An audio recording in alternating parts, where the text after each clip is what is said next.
Hello and welcome back to Mindset Matters.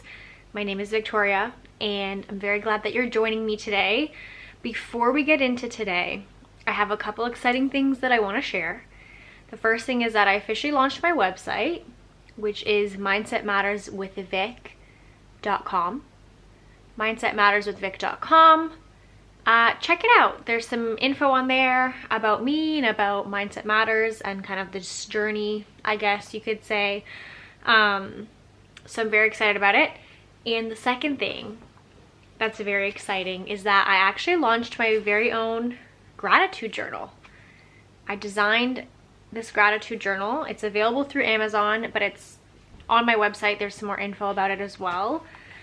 I love the format. I've been testing it out for several weeks now, and I seriously love it. So definitely check that out. I would really greatly appreciate the love and support if checking it out. And, you know, if you feel so inclined, go ahead and purchase yourself a copy, and you can have a nice little space to express gratitude every day, look at the good in the day, and write anything else that's on your mind. So there's lots of options in here.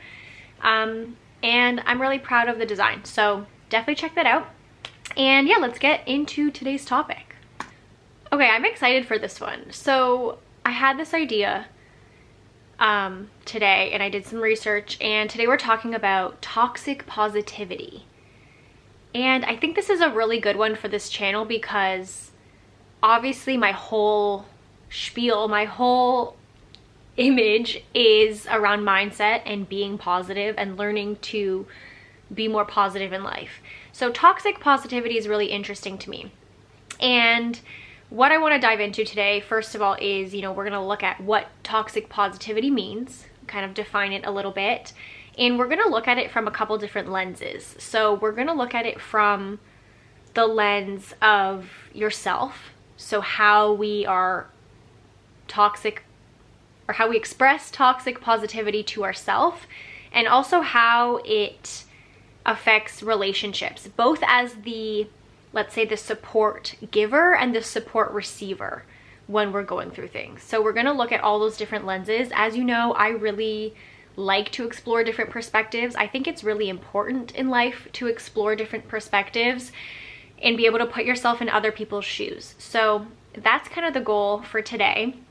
And so I want to start with my own philosophy of Mindset Matters and how I think it kind of relates or allows us to dive into toxic positivity. So my whole spiel is, of course, mindset. And I really do believe that practicing a positive attitude, expressing gratitude every day, being grateful for what you have, and practicing good, healthy habits, I really do feel like this becomes your lifestyle, and it does lead you to live a better life. Okay, so overall, I do believe that being positive in a general sense, looking at the bright side of things, is the best way to live your life, because I think it's fair to say that positive people are happier and living better lives than the negative Nancys of the world.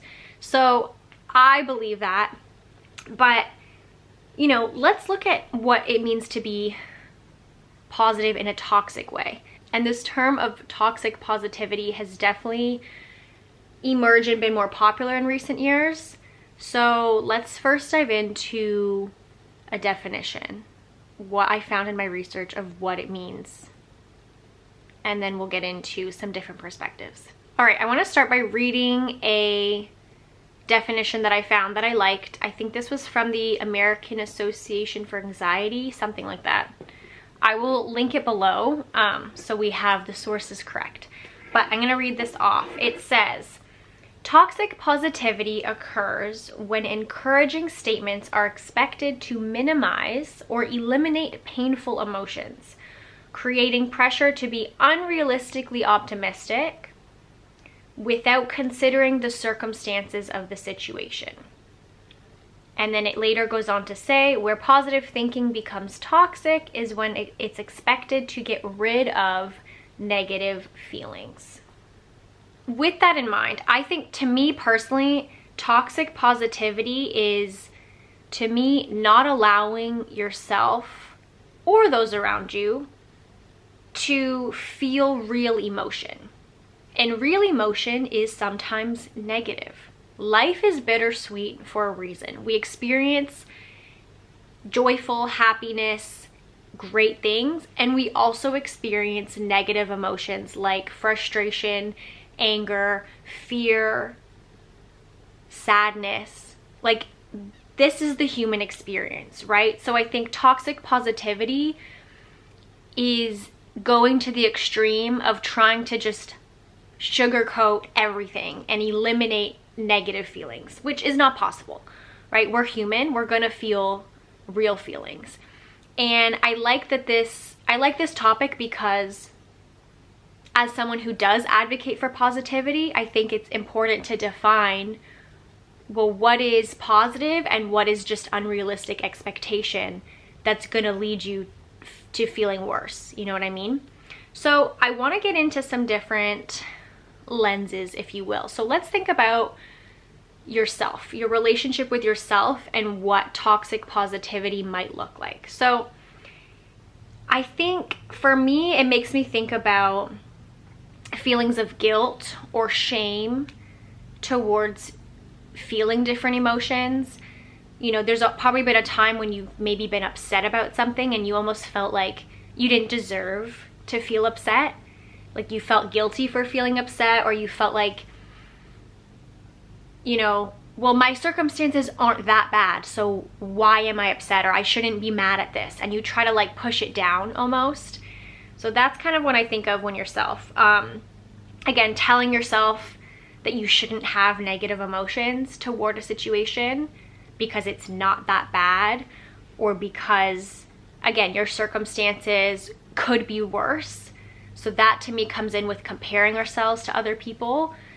We can always look at people who are, you know, more well off than us, but we can also look at people who are less fortunate than we are. And so in that sense, it can be hard to sometimes allow yourself to feel negative emotion without feeling guilt. And just the idea that we need to hold everything in and not express how we feel, or pretend it's okay. So thinking about, again, going through a rough situation, and it could be anything. It could be there's a loss in the family. It could be your parents going through a divorce and you don't want to talk about it, or you feel like you need to hold it all in. So those are all the things I think about when I think of that relationship with ourselves. Now, I want to explore toxic positivity between people. So in some sort of relationship, it could be a friendship, a romantic relationship, a parent, even in work situations. So kind of in a general sense. And I want to look at it both as the giver of support and the receiver of support, because I think it's important to look at both sides and they both kind of go together. So toxic positivity when being the giver of support. So let's say you have a friend or someone close to you going through something difficult. Maybe someone close to you lost someone close to them. Okay, again, it could be a variety of situations, but someone is grieving something and you are the giver of support. You are there as a supporter of this person. Okay, so I think toxic positivity is like starting your sentence with, oh, well, at least ... At least it's not this bad, or at least this didn't happen too, right? It's almost like discrediting the circumstances or the situation.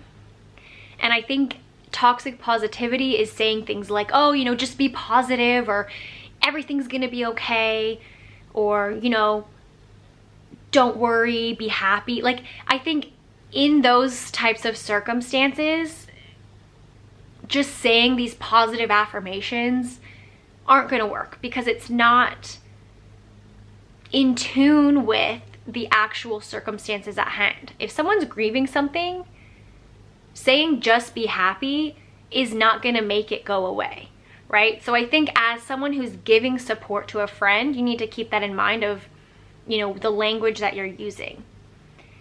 And I think instead what's better could be, you know, just letting them know that you're here for them and really trying to empathize with them. It makes me think of empathy versus sympathy, right? Sympathy is like from a distance, you kind of feel bad for them. It's almost like pity. Whereas with empathy, when you can empathize with someone, you are there feeling what they're feeling. And you're like climbing down into the hole with them. So I watched a video on YouTube that was illustrated from one of Brené Brown's talks. Again, Brené Brown's an author. She talks a lot about vulnerability, shame, guilt, connection. And something from the video that she said was, rarely can a response make something better. What makes something better is connection.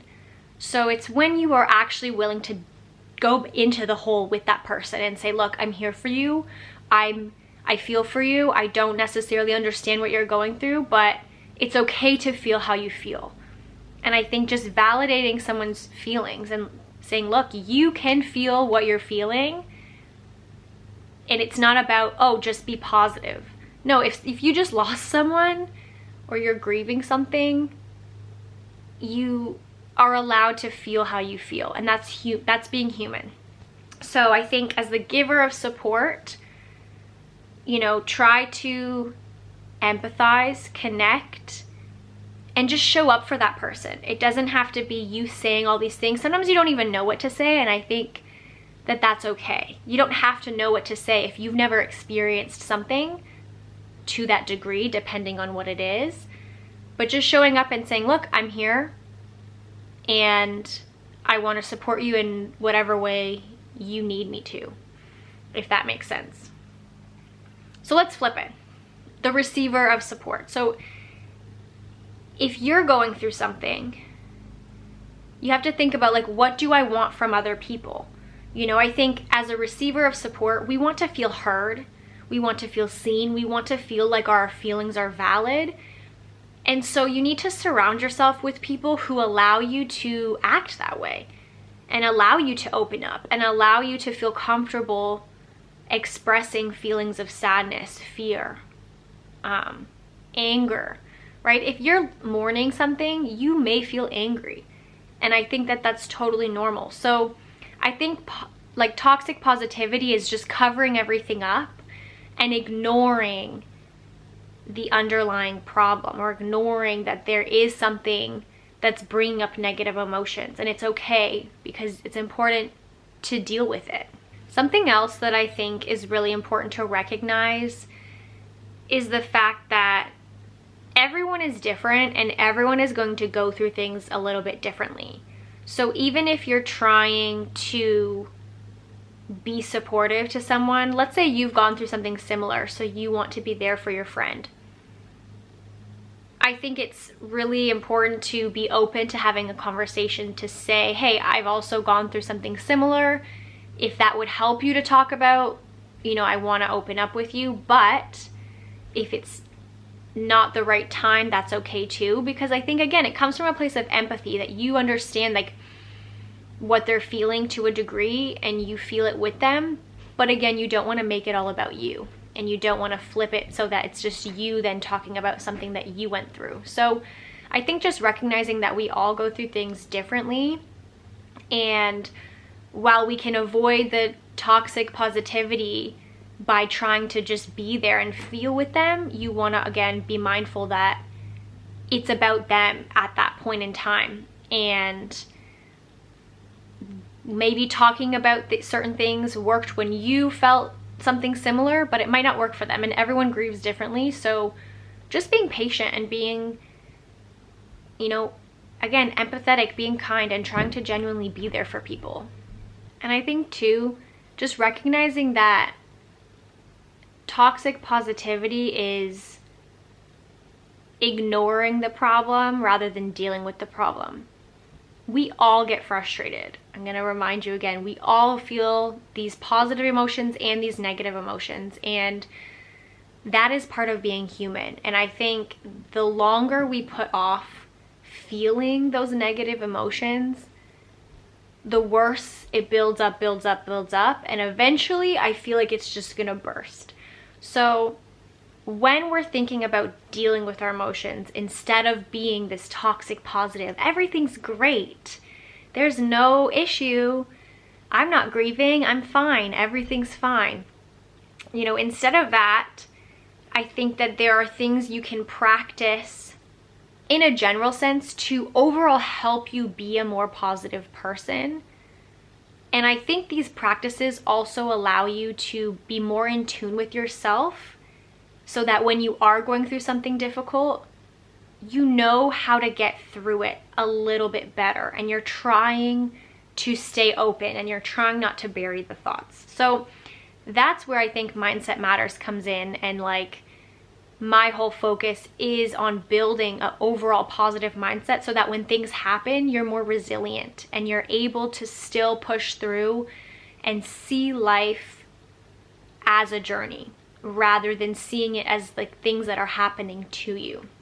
So here are some things that I would suggest practicing in a general sense that will help build that resilience, so that when bad things happen, you don't need to cover it up with toxic positivity. You don't need to pretend it's fine, and you learn to allow yourself to feel it. So the first thing I think to avoid toxic positivity is to learn to talk about your feelings. And I know it can be uncomfortable, but finding someone in your life that you feel you can confide in, talking about it, journaling so you write down your feelings is another great thing. Again, we have the Mindset Matters gratitude journal, which I really think is super helpful for expressing gratitude and just helping every day be a little bit positive, even if you're going through something. And also just having space to free write and write about what even is making you angry. Because if you're angry, sometimes writing it and expressing it on paper is enough of a release, or a better release than just keeping it totally in. And maybe when you feel more comfortable, you'll be okay to open up and talk about it. But talking about what we're going through is so important. And this can be a family member, a friend, in therapy, right? There's so many options of finding someone to talk to. The second thing I would say to avoid toxic positivity is open communication in relationships.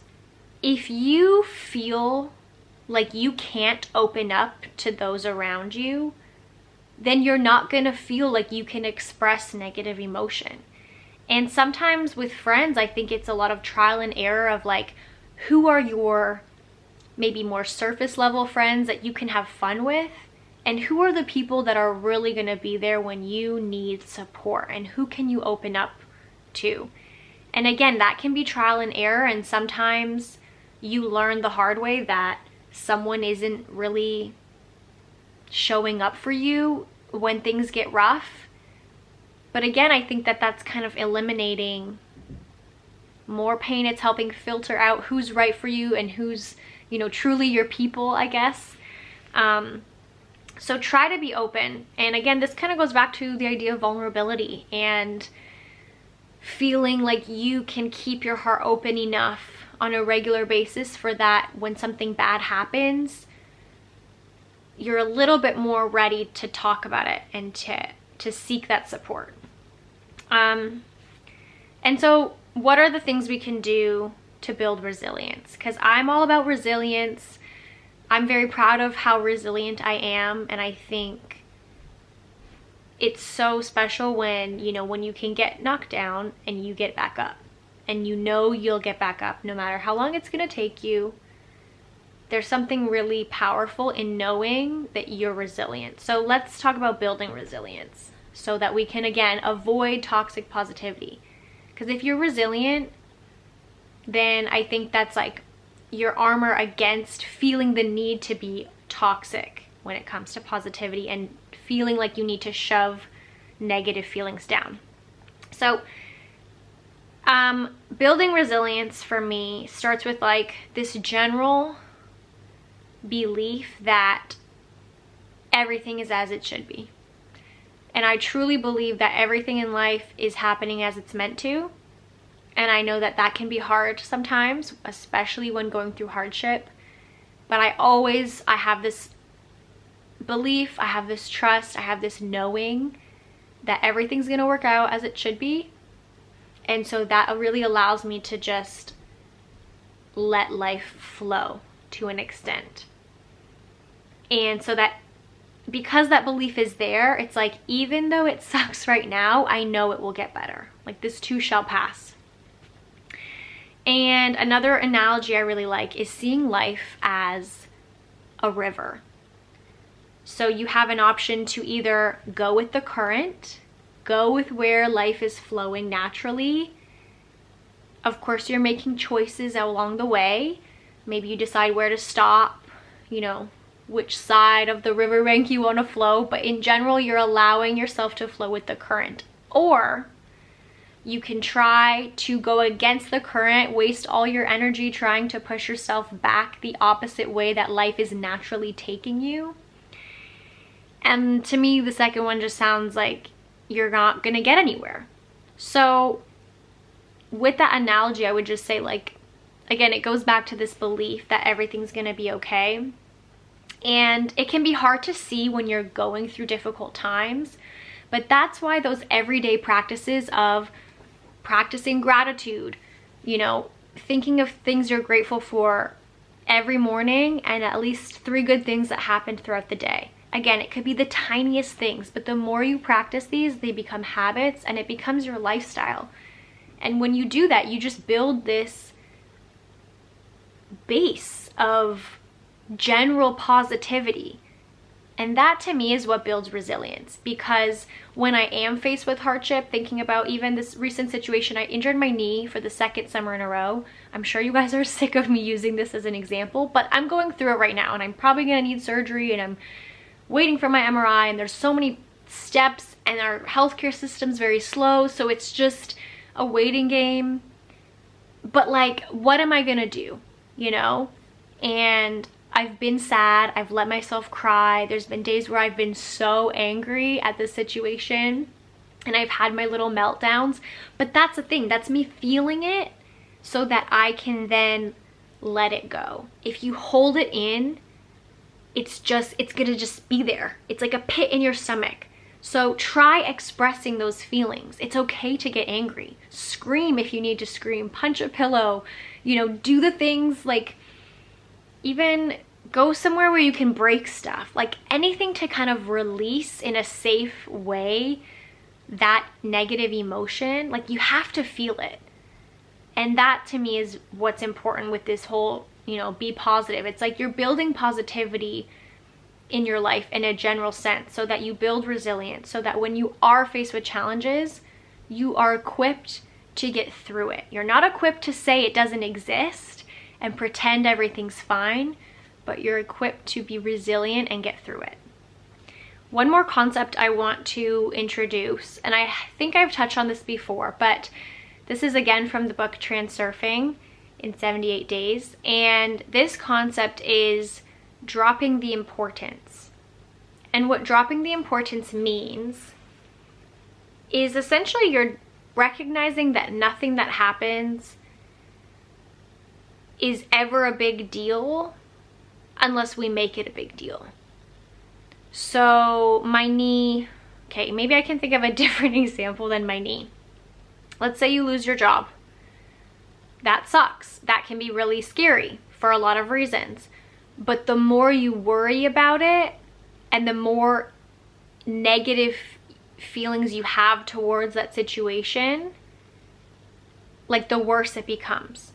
So dropping the importance is like saying, okay, so this happened. This is how I feel about it. But now what if I just drop it? What if I just say, like, you know what? No problem.